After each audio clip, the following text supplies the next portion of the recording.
C'est quoi une entité? Cette vidéo est super importante pour ceux qui veulent dominer leur vie. Donc, écoutez-la jusqu'à la fin, vous allez comprendre beaucoup de choses. Depuis petit, on a implanté la peur en vous. Pour commencer, on vous a parlé du diable, de la mort, des sorciers. Le cinéma a aussi contribué à instiller la peur en vous. Parce que qu'est-ce que la peur fait sur le plan astral? Elle vous coupe de votre pouvoir. Je n'arrête pas de vous répéter que nous sommes des esprits. Donc, quand tu as peur des choses invisibles, alors que toi-même tu es issu de ce monde, explique-moi comment tu peux dominer ta vie et te comprendre. La connaissance libère mes éveillés. Alors oui, je n'ai pas peur d'aborder certains thèmes avec vous, car je me dois de tout vous montrer comme je l'ai promis.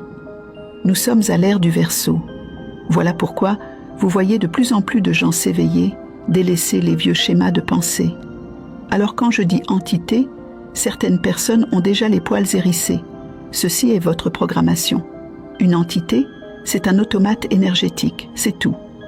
En comparaison, c'est un robot sur le plan physique. Par exemple, quand tu te masturbes de façon répétée, ce qui fait que tu n'arrives pas à quitter cette pratique, c'est l'entité que tu as créée. Derrière toute action que l'humain répète, en y collant son désir, son envie, ses émotions créent une entité. Il y a une entité derrière ta gourmandise, derrière ta procrastination. Si tu as répété assez ceci, ta répétition nourrit l'entité et sa force finit par dépasser la tienne. Oui, en science on peut expliquer ce qu'est une dépendance, et c'est vrai à 100%. Mais je n'arrête pas de vous répéter ici qu'on n'est pas juste des humains. Le monde spirituel a créé celui-ci. Rien ne se fait ici sans un soubassement spirituel. Donc derrière ta dépendance liée à ton cerveau, il y a la partie spirituelle que personne ne veut que tu saches. Car on veut tout faire pour que vous ne vous éveillez pas à la force qui est en nous. Notre planète est peuplée d'entités, les plus puissantes les unes que les autres. Dans l'eau, il y a des entités. Dans l'air, il y a le feu. Dans la terre, ceux qui font des voyages astraux dans l'eau savent quel genre d'entité on peut retrouver là-bas, et ceci ne devrait faire peur à personne, car nous sommes des esprits. Aucune civilisation, je dis bien aucune civilisation, ne prospère sans entité. Les entités peuvent être créées par nous tous.